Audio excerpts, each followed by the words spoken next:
Antes de você assistir esse vídeo, eu quero te dar um comunicado. Sou o pastor Daniel Batista, da Igreja Cenáculo Fé para as Nações, e queria fazer um convite especial para você que está nos assistindo. Passa pelo nosso site, horadaverdade.com, site oficial da nossa igreja, onde nós vamos ter um encontro marcado ali todas as quintas-feiras, às 8 da noite, e aos domingos, 7 da noite, nos nossos cultos ao vivo. Nosso ministério com compromisso de transmitir todo o conteúdo desse culto para a edificação do teu coração. Horadaverdade.com, vou ficar muito feliz de te conhecer, de poder estar junto com você, com certeza, num só corpo, numa só fé, num só amor ao nosso Senhor e Salvador Jesus Cristo. Um beijo, um abraço, te vejo lá.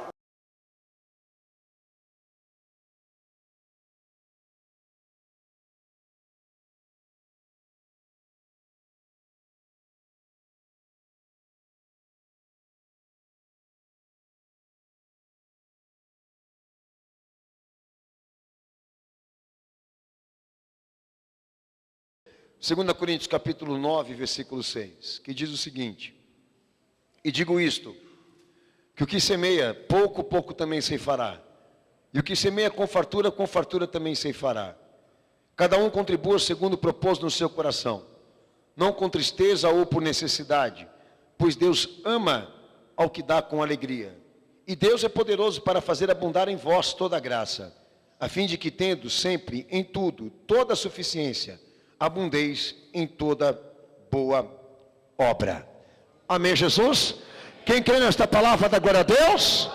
Quem crê, dá glória a Jesus, cenáculo. Amém, Jesus. Pode se assentar, Deus abençoe todos.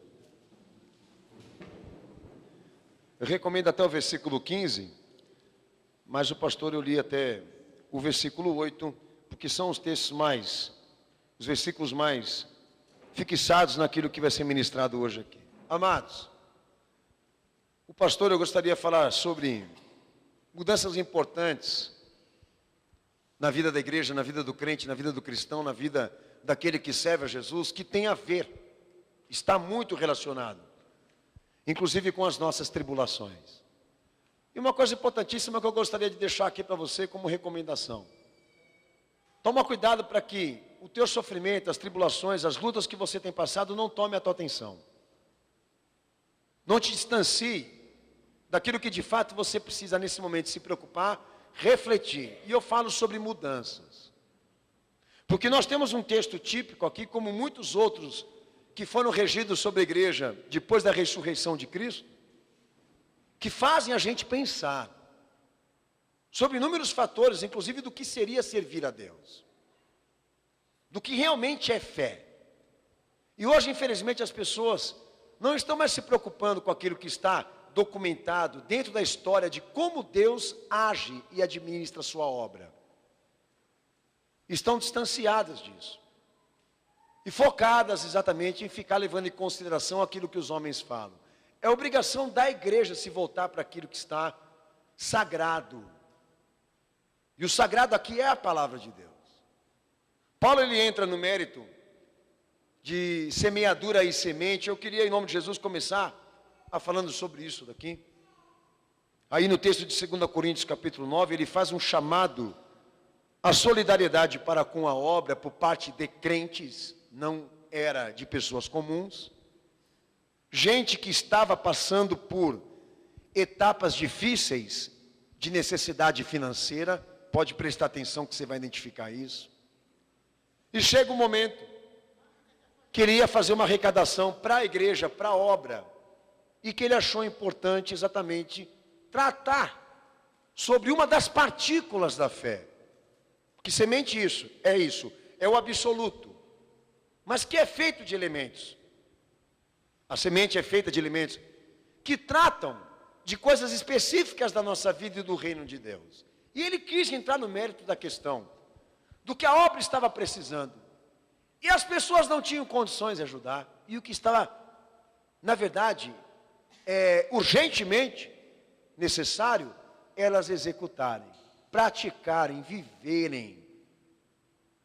Eu gostaria de dizer para você hoje aqui nessa noite que tem sérios problemas com um pastor que pede coletas em cima do púlpito, que se você tiver alguma coisa contra isso, você está contra a palavra.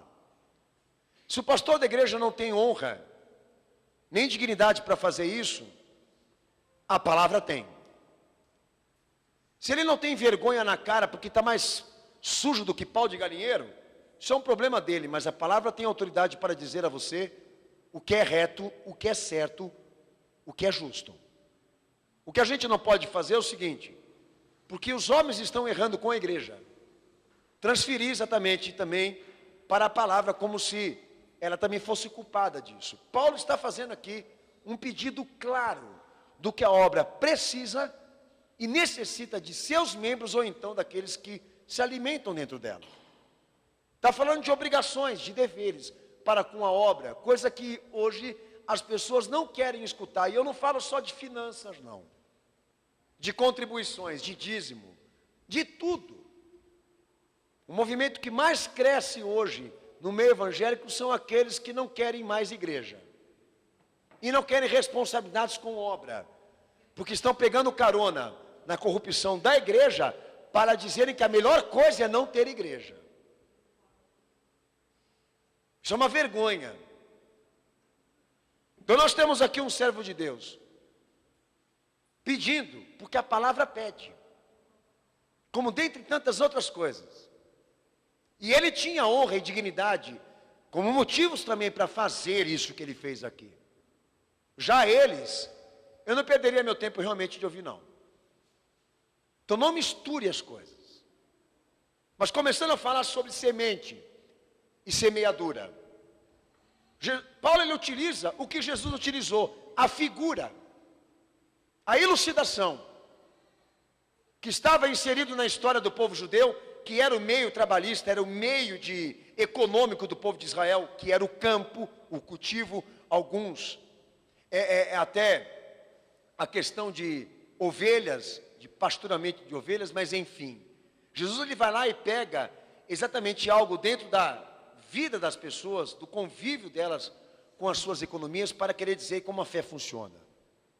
E lá no texto de Lucas, capítulo 8, versículo 11, que é o primeiro apontamento que eu quero fazer para você aqui, a ideia da semente, a ideia da semeadura, quer dizer o seguinte: a semente é uma unidade de reprodução de vida.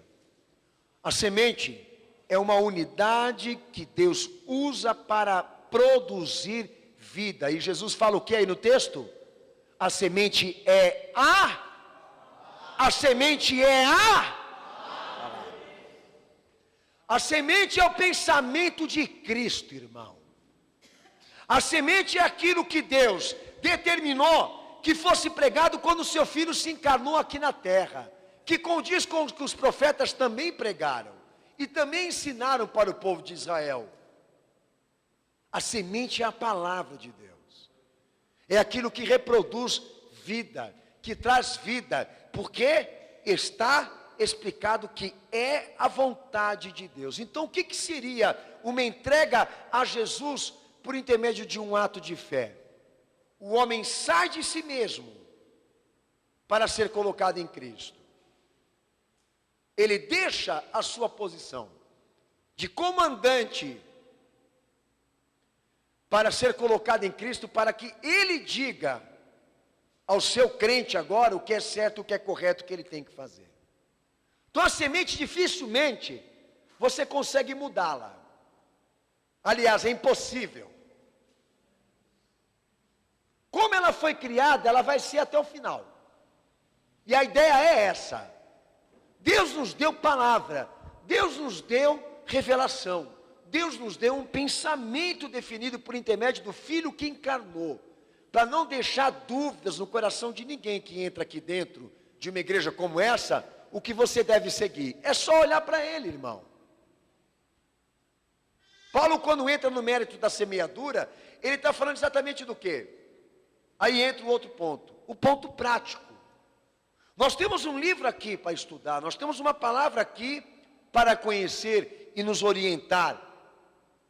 E a semeadura é esse sentido: eu quero praticar, eu quero viver, eu quero desenvolver e crescer na fé. É onde ele fala, 2 Coríntios 9,6, que você leu com o pastor. Então a preocupação para quem vai semear, vai praticar vida a partir da semente que Deus deu, que é a palavra. A preocupação que Paulo implementa aí é o seguinte: que a colheita, as bênçãos, aquilo que Deus faz ao nosso favor, ela vem na medida daquilo que você investe, que você trabalha com a fé. A igreja não pode representar a fé das pessoas, o pastor não pode representar a tua fé. Mas qual é o papel da igreja? Distribuir a semente para quem quer trabalhar. E qual é o problema das pessoas que querem se intrometer com a fé? O problema é que elas vão ter que aceitar como a fé é. Essa semente aqui que nós estamos colocando à tua disposição, ela é feita de vários elementos que condiz com todas as realidades integrais da vida de um homem. Deus quer saber de tudo dele, de tudo que ele faz. E é exatamente isso que incomoda muita gente dentro da igreja. Da palavra buscar essa autoridade, exercer essa autoridade, querer exigir de nós que aquilo que está sendo aplicado aqui não seja feita de maneira sutil, de maneira miserável, tímida. Por quê? Porque se eu semeio pouco, eu vou colher pouco. Se eu semeio muito, eu vou colher muito. Então, se a intenção realmente é receber graças infinitas da parte de Deus, eu tenho que me preocupar também como eu tenho trabalhado na fé.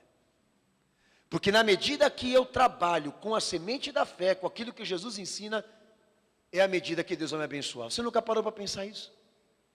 Eles entram aqui com a mão estendida para o céu, pedindo bênção, clamando e gritando. Gente, isso não funciona. Eu quando oro alto e prego alto, eu faço isso por alegria, eu faço isso porque eu tenho prazer de servir meu Senhor. Mas não é isso que traz o poder do alto. Não é isso que chama a atenção de Deus. Quando as bênçãos elas chegam para nós, elas chegam avaliadas naquilo que você se aplicou com o que a fé te ensina. E essa é a nossa preocupação aqui agora. Tem gente que quer ir em busca daquilo que Deus é capaz de fazer por ela, mas não quer saber do que ela tem que fazer. Bênção você não acha na lata do lixo, irmão. As bênçãos de Deus você não compra numa prateleira como estão vendendo por aí. Fé sem obras é morta. E se nós não nos aplicarmos em tudo que a fé ensina, tá? Se nós não nos aplicarmos profundamente, sem medo, sem timidez, desenvolvendo para crescer. Crescer o que, pastor Daniel? A alegria de Deus, a satisfação dele, não a tua, não a minha. Tornar ele rico,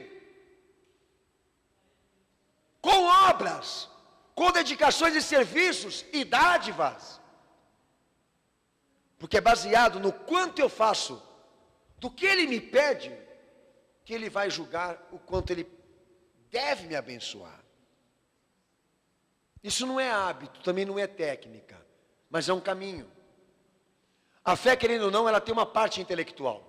Ela põe na tua cabeça aquilo que você tem que descer para o teu coração. Entenda.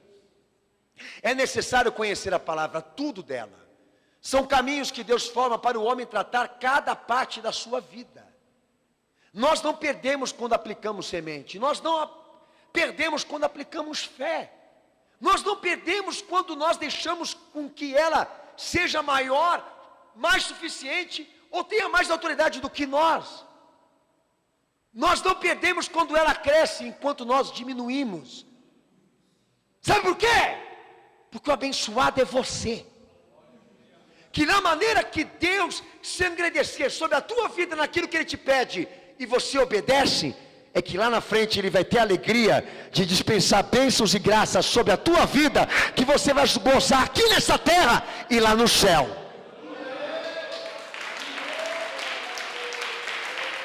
Aleluia. Então a questão aqui é a seguinte: não é o pastor, não é a igreja, é isso que eu estou pregando aqui. O que o pastor vai fazer, esse é o problema dele com Cristo, porque eu já disse para vocês aqui, financeiramente, espiritualmente, o inferno é pouco para esses caras que estão errando com a igreja. Nós queremos saber aqui agora, de problemas que estão sendo criados, constrangimentos que estão sendo criados agora, com a fé, de coisas que eu não estou conseguindo aplicar. E estou aplicando, mas não da maneira como eu deveria. Por quê? Porque o povo chega pedindo grandes bênçãos, mas não quer investir nisso. É como se Deus fosse escravo dele. Então Paulo, ele entra no mérito da semeadura, porque a igreja tem uma semente para trabalhar, e essa semente tem que germinar, ela tem que crescer, ela tem que desenvolver, ela precisa aparecer. Jesus precisa ser glorificado por intermédio da palavra que ele nos deu para obedecer. E se isso não estiver sendo feito por você, nem a mão do apóstolo vai trazer do céu o que Deus não quer te dar.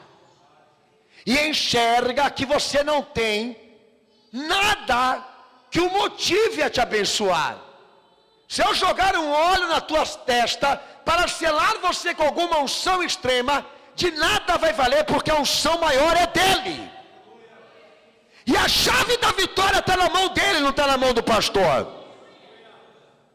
Outra coisa importante, Mateus 7, versículo 16 e 17. A uniformidade dessa semente aí, meu irmão. A palavra de Cristo, o pensamento de Jesus, ele é uniforme.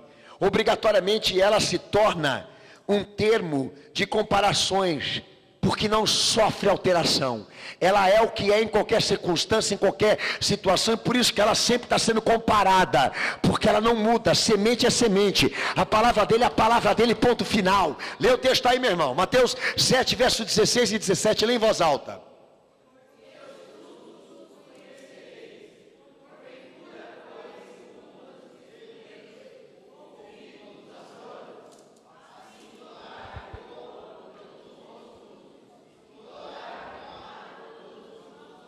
Amém. Evangelho é assim.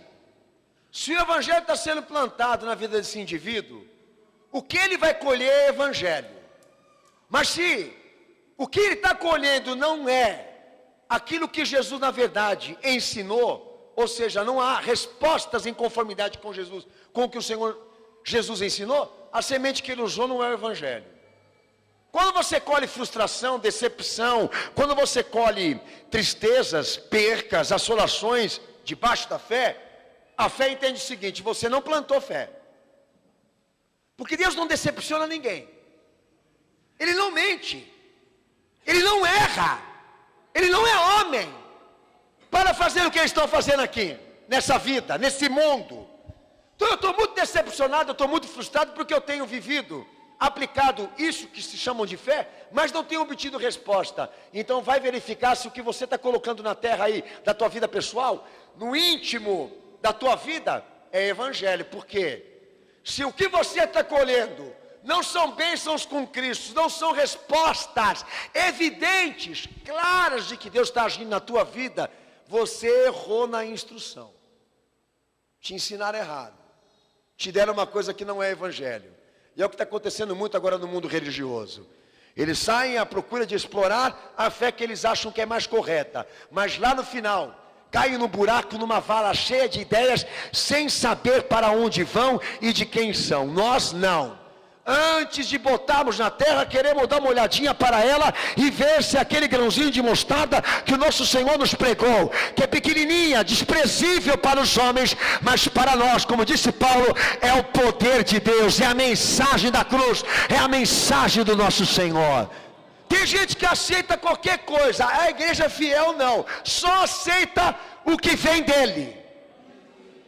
Deus está sendo claro com você aqui? Você está colhendo coisa ruim, filho? É porque você errou na tua semente, querido. Os caras aí estão dentro da igreja para receber coisas positivas. E erram por isso. Porque Deus não quer te dar uma ideia. Ele não quer te dar uma ideologia. Ele quer dar a vontade dele para você trabalhar. Aí é que entra o desafio. Tem gente que não vai em busca da semente que Jesus oferece. Ele vai em busca das ideias. E Paulo entra nesse mérito. Aí mesmo, né, no texto que nós lemos antes do pastor começar a pregar. Texto de Romanos capítulo 14, verso 23. A igreja abre em nome do Senhor Jesus. Romanos 14, verso 23. Pode abrir.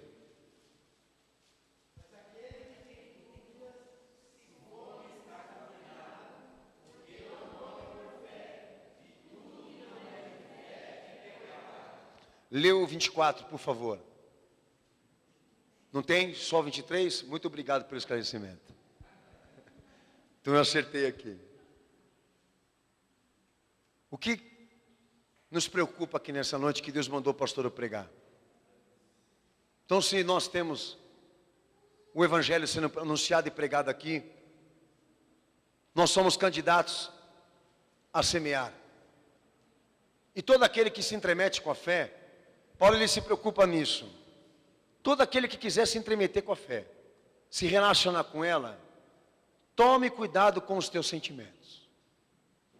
Quando ele vai orientar a igreja acerca da coleta que ele estava querendo levantar para a obra, e sabendo das tribulações que a igreja passava financeiramente, ele não fica preocupado em ficar aliviando o que a fé pede, não. Ele solicita à igreja, aos irmãos na fé, que eles tomassem cuidado com o coração.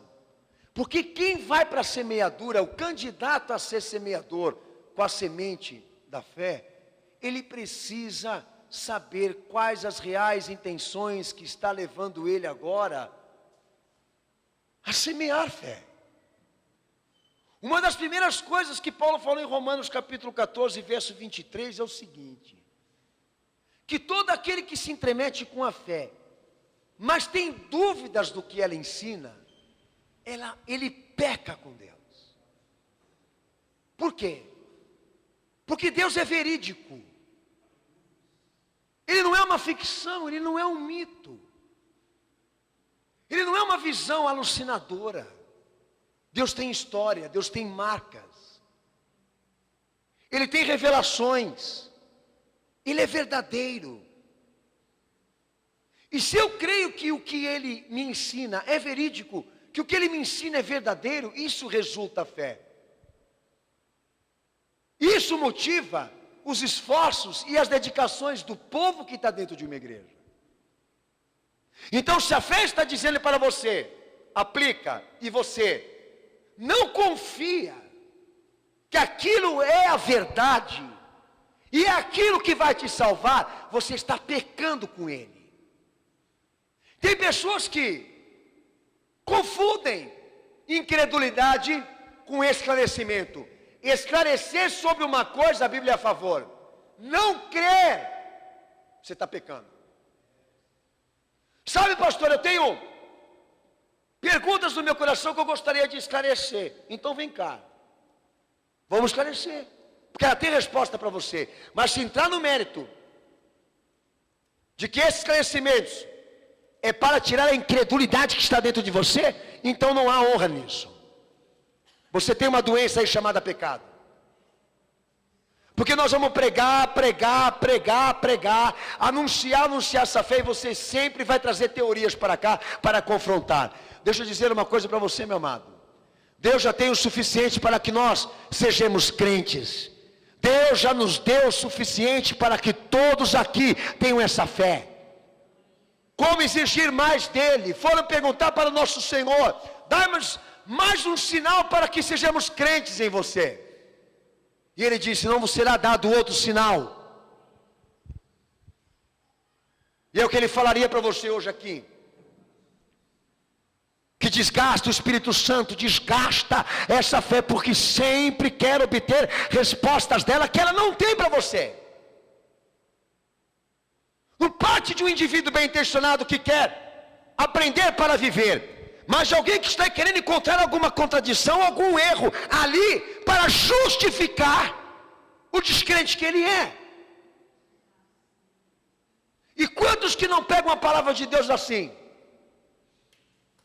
para levantar suspeitas contra a fidelidade de Deus, contra a obra dele, contra aquilo que o seu filho viveu na cruz? Quando a fé ministra, quando a semente é aplicada no teu coração e você duvida, você já está condenado. Porque Deus está te dando uma orientação que você não pode pedir a ela esclarecimentos mais profundos daquilo que ela já te dá. Porque tem coisas que Deus não quer falar, Ele não quer explicar, Ele quer que você confie. Ele quer que você creia do tipo: quem criou Deus? A fé não tem essa resposta para me dar. Qual foi a mãe que pariu ele? E talvez nós nunca vamos saber como ele surgiu, aonde ele foi concebido. Talvez ele nunca nos fale, mas para mim, sem problema, Senhor, porque o que o Senhor já fez até agora e continua fazendo, para mim é suficiente para ser um crente em seu nome, para ouvir a sua palavra com alegria, para ouvir a sua palavra, Senhor, com fé, e ultrapassar, quebrar essas incredulidades que o mundo colocou no nosso coração antes que nós entrássemos na presença dEle. A palavra de Deus, ela é verídica, ela é verdadeira. E se nós cremos nisso, daí nós temos esforços suficientes para aplicarmos essa fé e obtermos bênção com Deus. Quando você entra no propósito da fé, você tem que entrar de cabeça, você tem que ir a fundo. Você não pode ter dúvidas aí dentro de você. Aí é que está a questão. Um pastor pega, se posiciona para a igreja, nesse caso, para pedir uma coleta em favor a ela.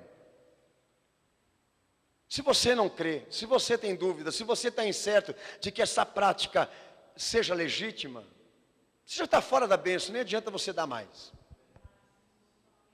Como tudo na vida do homem crente, se Deus falou para ele, faça, ele não fez, porque ele teve dúvida, nem adianta mais agora ele se esforçar. Tem que se converter. É um detalhe pequeno, mas ofende, denigre, machuca o coração do Senhor. Saber que nesse momento ele esperava uma gratificação da tua parte, uma resposta de você. Mas você não faz com alegria, não faz por fé, não faz com confiança, porque você ainda está em busca de quebrar aquilo ali, por intermédio de alguma teoria. Outro ponto importante que o pastor eu quero apresentar a vocês aqui. 1 João capítulo 4, versículo 18. Cuidados com os sentimentos. Cuidado com os teus sentimentos. Você pode emperrar a obra que Deus tem na tua vida. Outra coisa é o medo. Medo, temor vil. 1 João 4, 18, lê esse texto bem alto em nome de Jesus. Pode ler.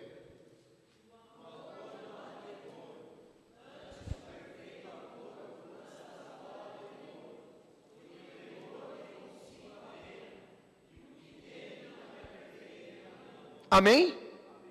Quando nós temos medo de nos arriscarmos por aquilo que Ele está pedindo para nós aplicarmos, certo ou não? Amém ou não? Você teve coragem para fazer tanta coisa na tua vida, e aqui você vai afrouxar?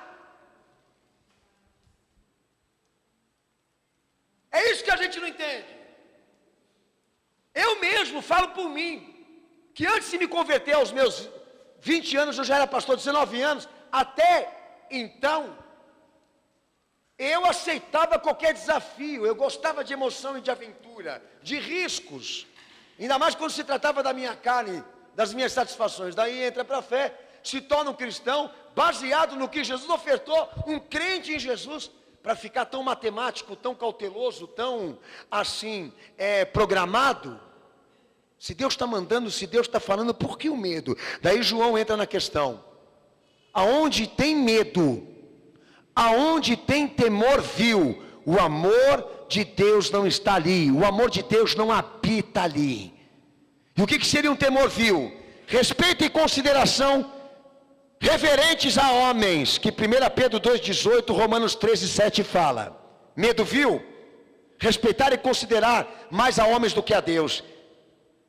Temor daquilo que os homens podem fazer contra ele, se ele for aplicar o que Deus está falando. Isso também se fala em Isaías 8,12. E lá no texto de 1 João 4,18, João fala: olha, se você respeita, considera os homens mais do que Deus te pede, tem medo do que eles podem fazer se você for um crente fiel, então não tem sentido você fazer nada do que a fé te fala ou te ensina, porque você tem que fazer com amor. E aonde há medo não tem espaço para o amor. Aonde há temor pelas consequências que eu vou ter por ser um crente fiel, não tem amor. O medo é isso, ele tem que ser superado. Ai meu Deus, mas se der errado, por que você está pensando nisso? Quem está dirigindo essa obra é o Senhor. Ai meu Deus, mas se não der resposta, se não der resultado, e se isso, e se aquilo, ai meu Senhor, como é que vai ser? Então não tem propósito nenhum você dar a dádiva, seja qual ela for. Não tem propósito nenhum você pegar essa sementinha, colocar na tua terra e cultivar, alimentar, regar, trabalhar ela, porque você faz isso, quando não, com dúvida, você faz por medo. E Deus não se sente honrado no teu trabalho. Por isso que eles vêm para a igreja para se respaldar na unção do pastor e na promessa da igreja de que tudo vai dar certo na vida dele. Aquela coisa, se a fé dele não funciona, do pastor funciona. É por isso que as igrejas estão enchendo. Porque eles não estão querendo responsabilidade individual com isso que eu estou pregando aqui. Eles não querem uma história com Jesus. Eles querem estar inseridos na autoridade da igreja e na história do pastor. Porque são pessoas que nunca entraram dentro de uma igreja para se converter, irmãos. Nunca entraram com essa razão de amar Jesus. De amá-lo de uma forma tão grande que não pense em consequências. Eu já uma vez até falei isso aqui para vocês aqui. Se o pastor Daniel pensasse em consequência, filho, no que poderia me acontecer pelo que eu falo hoje, em nome de Jesus Cristo, eu não falaria. Os conselhos que eu tive dentro da minha família e com aqueles que são próximos a mim, sempre foi esse daqui: você está exagerando, você está isso, você está aquilo. E eu tento deletar, eu tento apagar, eu tento passar uma borracha. Por quê? O pastor, para mim poder fazer a obra, eu não posso ter medo.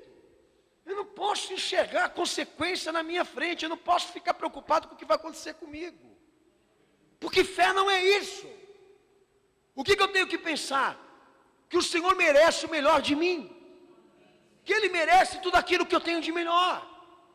Então, se hoje eu for colocado num desafio de poder contribuir com a igreja, mesmo não tendo recursos, é aí que eu tenho motivo para fazer.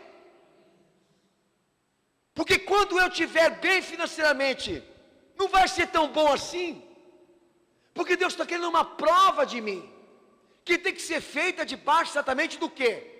Dos desafios, das tribulações da qual nós estamos vivendo aqui agora. E não é só questão da dádiva financeira, de tudo que nós podemos agora nesse momento produzir para Ele, mesmo não tendo condições.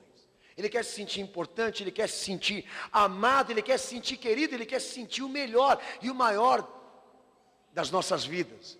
Mas o que deixa claro por intermédio de alguns aí? Que isso não é válido para um homem, para uma pessoa. Amar a Cristo mais do que a si mesmo, sair de si mesmo para ser colocado no que Ele quer, e a gente começou essa pregação aqui hoje assim, é um caminho de riscos. E eu digo não, não é não. Porque Ele já deu muito mais por nós daquilo que nós merecemos. E como já dizia o meu Senhor, se você pede um pão para o teu pai e Ele te dá uma pedra, então por que a dúvida no teu coração e o medo? Se o Pai Celestial deu um filho para te salvar, Ele vai negar o restante para você? Então por que o medo? Por que a dúvida? Você fala que você é crente, mas está cheio de medo, filho. Você fala que você é crente, mas está cheio de incertezas e desconfianças dentro do teu coração. Você tem medo de tratar os assuntos da fé. Você tem medo de tratar as complexidades da vida, de saber o que Deus quer delas. Você tem medo de se arriscar. Você tem medo de ter coragem para fazer alguma coisa para Jesus que você nunca fez. Por que isso? Se você fala que você é crente, por que não arriscar? Por que não se derramar? Por que não ir a fundo, se nós somos crentes? Esse povo anda com a Bíblia debaixo do braço, como se isso fosse a única coisa. E eles se esquecem do coração, de que Deus está mais em busca daquilo que nós estamos sentindo agora do que aquilo que nós podemos produzir, daquilo que nós estamos pensando, daquilo que nós somos capazes de fazer. Talvez você tenha pecado com a fé e não saiba. Talvez tenha abandonado a tua cruz que o Senhor te deu lá atrás e ninguém te avisou. Está fora do reino da salvação e riscado da salvação de Cristo porque é incrédulo, porque é covarde, porque respeita e venera e tem mais medo dos homens do que o temor com Cristo. Lá em Filipenses capítulo 1, versículo 27, Paulo deixa claro lá: o mais importante da fé é que vocês se comportem como ele ensina, e não deixem ele vos intimidar. Não deixem eles vos intimidar. Porque a palavra de Deus é o poder de Deus. Entrou intimidado aqui, amado? Entrou com medo na presença do Senhor? Está cheio de dúvidas, vai se converter. Porque aquele que se entremete com a fé para semear o reino de Deus na sua vida, ele não pode ter embaraços. Ele não pode ter comprometimentos com a cabeça e com o coração. Deus tem que ser profundo na vida dele, ou senão ele vai se estrepar e vai falir. Se você plantar uma outra coisa que não seja evangelho, você vai colher a coisa errada. Quer plantar, quer colher bênçãos com Deus? Quer abundância? Primeiro verifica o que você está aplicando na tua vida. E segundo, se você souber que está de acordo com o que Jesus ensina, não tenha medo de colocar isso na terra, e regar com as tuas lágrimas, e regar com o teu amor, e regar com a tua prática, com o teu serviço, com a tua dedicação. Não tenha medo, porque cada aplicação que você der a isso, cada investida que você fizer com amor naquilo que o Senhor tem te ensinado na tua vida, Ele vai te recompensar no final. Ele vai ser o primeiro a te receber com um abraço e dizer: vem, bendito do meu Pai, porque aqui há muitas moradas para você. Aleluia. Racaporiace é nesto poderoso. Aleluia. Há pastores que dizem que o medo é uma coisa natural. Sim, mas não é compreensível. Na fé não. Tem que ser superado. Assim como a dúvida e o medo tem que ser extinto. A fé não dialoga com isso. Ela não aceita ficar onde tem isso. A palavra de Deus, ela só é frutífera aqui e aqui, quando esses sentimentos são superados. Tem mais um que o pastor eu quero falar para vocês. 1 Pedro capítulo 5, versículo 6 e versículo 7. Coisas que Paulo recomenda à igreja somente por uma questão de trazer uma contribuição à casa do Senhor. Uma oferta à casa do Senhor financeira que está além de uma nota, além de uma importância material, a importância do sentimento e do coração. Lê o texto para o pastor, por favor, em nome de Jesus. Vai, cenáculo, com fé. Lázaro morreu, Jesus ressuscita. Lê bem alto, cenáculo.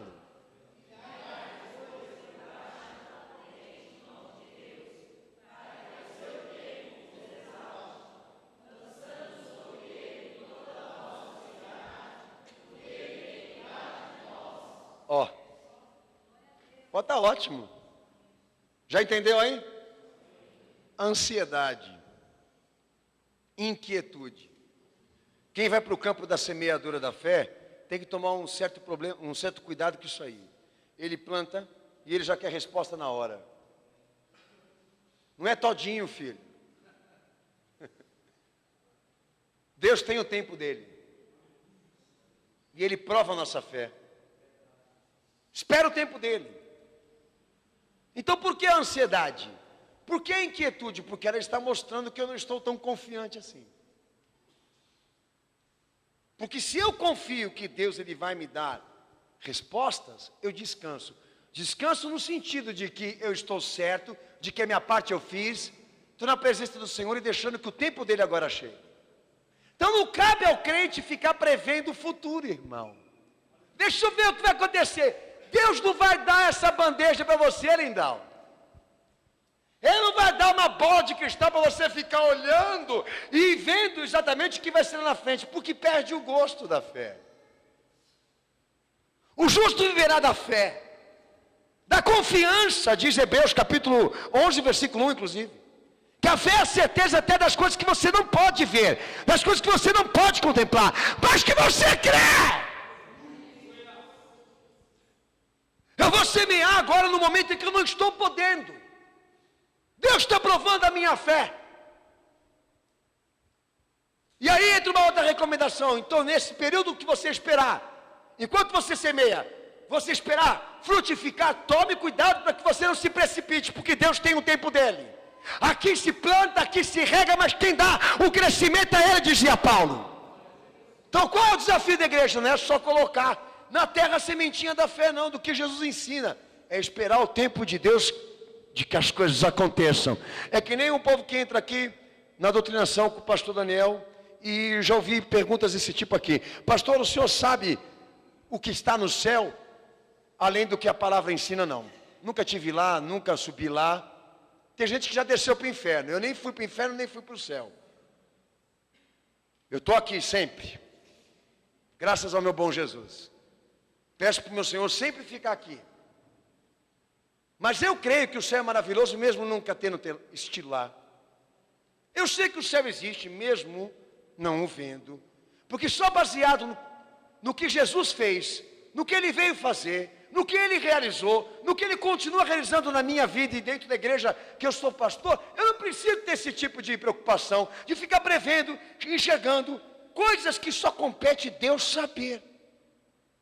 O que é essencial Ele vai me mostrar. O que não é preciso, Ele não quer que eu investigue.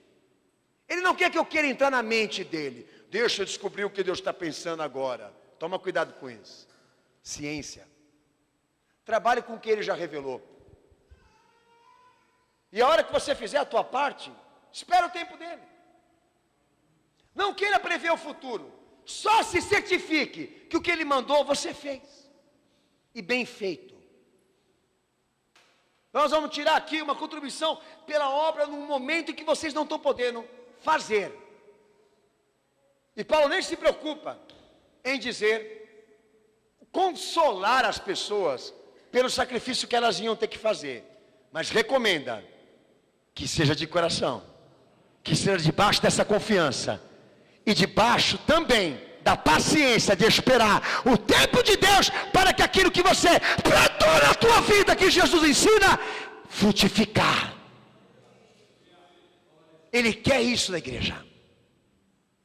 Mas pastor, eu tenho feito, pastor, eles falam para mim, mas eu tenho praticado. Certifique, irmão. Mas toda hora que eu venho perguntar para o senhor fala a mesma coisa para mim. Ué, meu filho, você conhece mais a tua vida do que eu.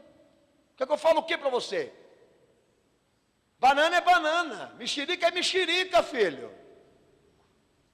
Você está colhendo coisa na tua vida aí que eu sei que o evangelho não produz. Vamos arrancar, vamos fazer tudo de novo, que está tudo errado aí. Ou então, pastor, eu estou esperando e não vem. Eu estou esperando e não chega. Eu falo o que eu tenho que falar. Vai, volta lá e vê se o que você fez está certo. Porque Deus vai ser fiel para cumprir. Deus vai ser fiel para dar uma resposta sobre a tua vida, baseada no quanto você trabalhou e se dedicou. Ele é galardoador daqueles que o buscam. Fez isto porque Ele é fiel. Fez isto porque Ele se revelou. Fez isto porque Ele esteve aqui. Então não decaia no desespero. Não morra por ansiedade. Trabalhe, avalie, reflita. Olha para quem você é hoje. É que nem o Espírito Santo. Paulo fala, que negócio é esse? É turbo? Lá em Romanos 6 ele dá uma orientação. O que é isso? É turbo, filho? Recebe. Recebe. O Espírito Santo virou isso no movimento pentecostal hoje. Daí Paulo vai lá. Espírito Santo? Vamos falar desse tema. Espírito Santo, ele é uma dispensação concebida pela ressurreição de Cristo, que está prometida para aquele que morre para o pecado. Só ressurge pelo poder de Deus, por intermédio do Espírito Santo, aquele que morre. Ele está querendo dizer o seguinte, que para o Espírito Santo habitar no ser de uma pessoa, ela precisa ser crente e convertida. Você está querendo colocar o Espírito Santo para habitar numa coisa aí que está imunda, filho. Está suja. Trabalha nesse corpo aí. Trabalha nessa alma aí. Porque o pastor está soprando em cima da tua cabeça, porque você é um retardado. Está levando baba, está levando fumo, está levando bafo, está levando um monte de coisa lá. E lá. E cai e levanta, e cai e levanta, e cai e levanta. E é simples. Deus nos deu uma promessa que só cabe em quem se prepara. A bênção de Deus só vem para aqueles que estão preparados, estão bem alicerçados, estão bem trabalhados. Paulo fala isso em Romanos 6. Parece que o povo não lê a palavra. Você quer a promessa? Trabalha nisso. Trabalhei, pastor. Como é que vem agora? Ah, filho, como é que eu vou saber como é que vem agora? A hora que o Senhor achar que é o tempo certo, a hora certa, o momento certo, Ele vai te batizar. Com fogo e com o Espírito Santo, como já dizia João Batista, quando batizava as pessoas nas águas. É simples assim, Deus dá resposta quando o tempo chegou. E Ele tem algo que agrada. Mas se você não é correto naquilo que você trabalha, não faz o que Ele te pede, como Ele quer, você vai arrancar a bênção dEle? A fé é contra isso. A ansiedade, a inquietude, eu tenho para mim, que já é exatamente uma certa manifestação interna nossa, de um desagrado que nós estamos vivendo conosco mesmo, também, não é só com Deus não, porque a gente sabe que nós estamos errando. Então a hora não é cobrar de Deus, a hora é nos cobrar. Eu não tenho me santificado direito, eu não tenho orado o necessário. Ou se você sabe, então por que você está buscando aqui a promessa? Vai trabalhar. Por que perder seu tempo então? Então use esse culto hoje aqui para se consertar. Use esse culto hoje aqui para refletir sobre isso. Então, por que querer a bênção agora? E exigir uma resposta à altura de uma pessoa que você não é. Pensa nisso. Por que eu estou tão inquieto? Por que eu estou tão nervoso? Por que eu estou tão ansioso? Por que eu estou querendo sempre ver o que está lá na frente, se eu não cuido nem do presente, nem do meu passado? As coisas que ficam lá atrás eu não consegui resolver, mas estou preocupado com o que vai acontecer. Daí a fé quer dizer, filho, o futuro é uma resposta do que você é hoje. O futuro é uma resposta daquilo que você planejou agora. O futuro é uma resposta daquilo que você trabalhou no teu passado quando você veio para Jesus. Deixa a cargo de Deus dizer o que vai acontecer e faça o teu hoje, o teu agora, o teu presente. Faça você ser alguma coisa que Deus se agrade. Texto de Mateus capítulo 26, versículo 7. É a última coisa que eu vou falar.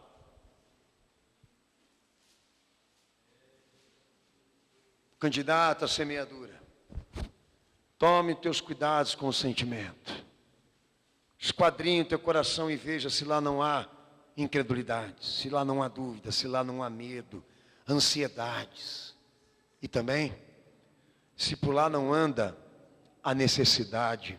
Lê o pastor, Mateus 26, verso 7, verso 8, lê para o pastor, por favor.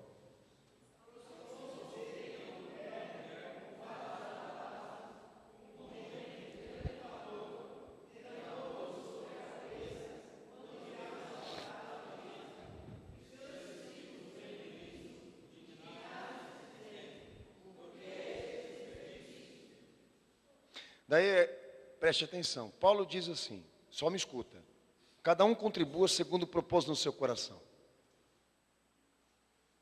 não com tristeza, pesar, nem por necessidade, pressão. Deus ama quem dá com alegria. Chega uma mulher com uma iguaria que era riquíssima na época, que segundo a cultura judaica, só deveria ser utilizada em ocasiões especiais. Mas essa mulher entende que ela deveria aplicar aquela coisa que ela tinha de melhor com aquele que ela amava. E vai e joga sobre o Senhor tudo aquilo que ela tinha de melhor. Sobre ele, nós entendemos que não é só sobre a pessoa dele, sobre a obra que ele realizava. Poucas pessoas valorizam a obra que ele faz, e o pastor dele também. E a igreja dele também. E ficam preocupados de gastar demais com ela. Mas essa mulher, sem pressão nenhuma, sem avareza nenhuma, sem nenhuma preocupação material, ela teve alegria, prazer de chegar e depositar e gastar tudo com aquele que ela amava. De repente os discípulos chegam, e Judas inclusive, o traidor, e auxilia exatamente da seguinte ideia: o que essa mulher aí está gastando com o Senhor, seria mais honroso gastar com os pobres. Naquela hora o Senhor escuta aquilo lá e fala: epa, os pobres são então mais importantes do que eu? A minha obra é mais importante daqueles que estão famintos lá fora? Aliás, né? Os famintos lá fora são mais importantes do que a minha obra? Do que eu faço aqui agora? Daí ele olha para eles e diz: deixa com que essa mulher me ame. Sai daí, ô tranqueira. Sai daí, ô indivíduo. Deixa que essa mulher me ame. Você não quer amar? Sabe, eu estou sob pressão. Ou então, estou avarento, né? Porque eu não tenho condições agora de gastar com ele. Porque se eu gastar com ele, eu não vou ter para mim. Daí Paulo entra no tema. Ah, é? Mas se eu disser para você que se você der isso aí, e você vai sair daqui com 10 vezes mais, você vai dar, que nem a loteria, não é? Porque é exatamente como eles arrecadam agora para a igreja. No negócio de que o que você está investindo aqui, você vai ganhar 100 vezes mais. Daí ele fica incentivado. Mas se for para gastar com aquele que ele ama, com a obra que aquele que ele ama também faz, muitos vão dizer: é desperdício. É mais honroso você gastar com os pobres do que derramar isso sobre o Senhor. É mais ou menos o que eles estão querendo dizer.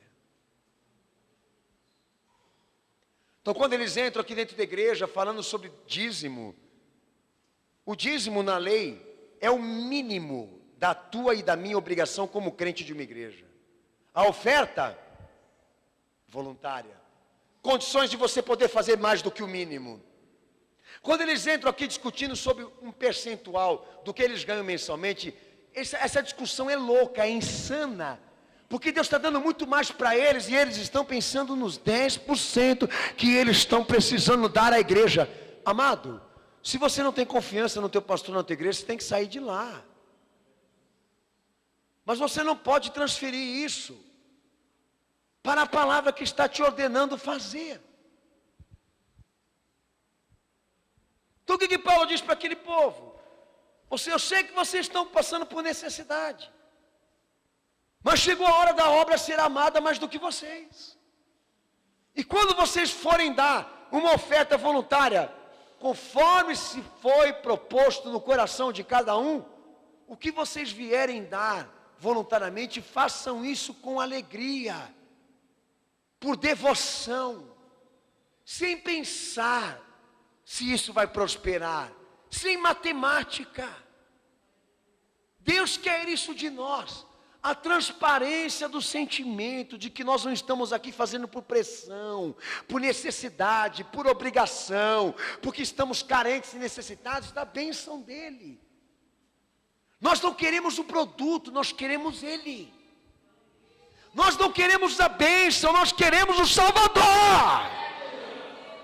Nós não queremos a porta aberta agora, nós queremos aquele que tem a chave da vida. Será que ele não sabe que eu entrei aqui tão mal intencionado? A hora que você mete a tua mão no teu bolso, e Deus sabe que você pode fazer mais pela obra. A hora que você mete a mão no teu coração e que você pode fazer mais. Você acha que ele não fica ferido e machucado com isso? Você tem condições de fazer muito mais pela obra dele, mas não faz. Como é que isso fica lá no final? Comprometido. Porque Deus não vai abençoar, Ele não vai recompensar o que Ele não se agrada, amados. E aí é que entram os problemas exatamente, né, daqueles que estão dentro da igreja. Eles ficarem tão focados ali em ficar discutindo para onde vai, quem vai ser, isso, aquilo. Parece que é uma disputa de poder, é uma disputa de posse, é uma empresa, é um negócio. Eu não quero igreja assim. Você não sabe como é difícil você tocar uma obra sem fazer negócio. Deixar a cargo de que as pessoas amem. Sabe, irmãos, não tem gente querendo amar. Então a gente fica do outro lado aqui sem saber o que fazer. Porque eu sei que eu não posso sair da minha linha, do meu limite, daquilo que Deus me impôs como pastor. E a gente fica desesperado porque não tem quem ame, não tem quem creia. O povo só está entendendo uma linguagem, só está entendendo uma coisa, o negócio. Eles não fazem se não compensar lá na frente. Eu não entendo isso. Que cristianismo que é esse, minha gente? Deus mandou o Filho dele na terra para ser morto por você, sem saber se você ia crer ou não. E você está querendo que Deus te dê confirmações e seguranças de que você não vai ter percas. O crente tem que viver mesmo que ele perda. Ele tem que ser crente mesmo que ele não tenha resposta. Ele tem que ser crente mesmo que ele não tenha tudo o que ele quer. Porque Deus não merece ser considerado assim, como um patrão. A igreja não pode ser considerada como uma empresa. Nós estamos ferindo o Espírito Santo. O Senhor tenha misericórdia desse povo. Acorda eles, meu Salvador. Porque eles entram dentro da igreja pensando em dinheiro, irmãos. E o que o Senhor fez na cruz do Calvário, o dinheiro não paga. Eu não entendo isso. Pastor, mas será que não é porque os pastores não pregam? Eu acho que não. É porque a maldade é tão grande que o coração não enxerga. O apego pela matéria, o apego pelas coisas financeiras, o apego pelas posses. Paulo fala que foi um dos maiores motivos de muitos terem caído na fé. Eu não posso congregar, semear, caminhar e trilhar esse caminho de fé, pensando no quanto eu vou ganhar, no quanto eu vou lucrar. Eu não posso exigir isso da igreja, do pastor. Uma resposta, por favor, pela ordem. Uma resposta, pastor. O senhor precisa me dar uma garantia. Filho, a garantia eu não tenho nem para mim.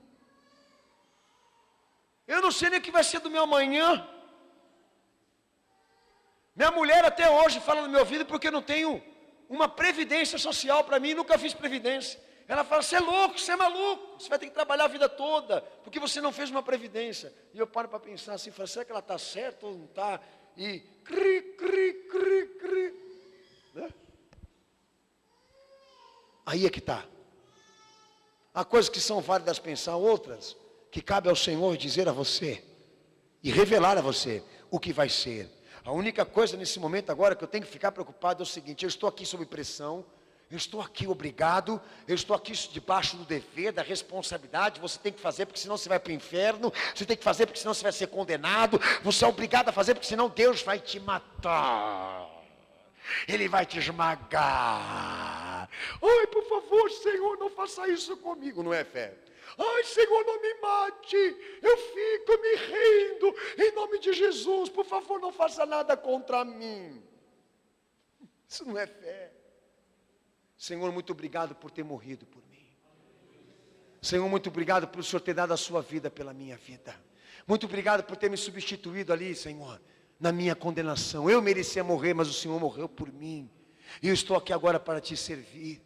Enxergo a igreja Cenáculo da Fé como uma igreja tua. Vejo nos pastores que pregam ali a tua sinceridade, a tua palavra e a tua verdade. Então eu tenho prazer e alegria de poder ajudar essa obra e essa igreja a continuar. Se você não tem esse sentido, então não faça nada. Se você não tem essa confiança, essa certeza, então não faça. Faça em uma outra então. Mas para quê?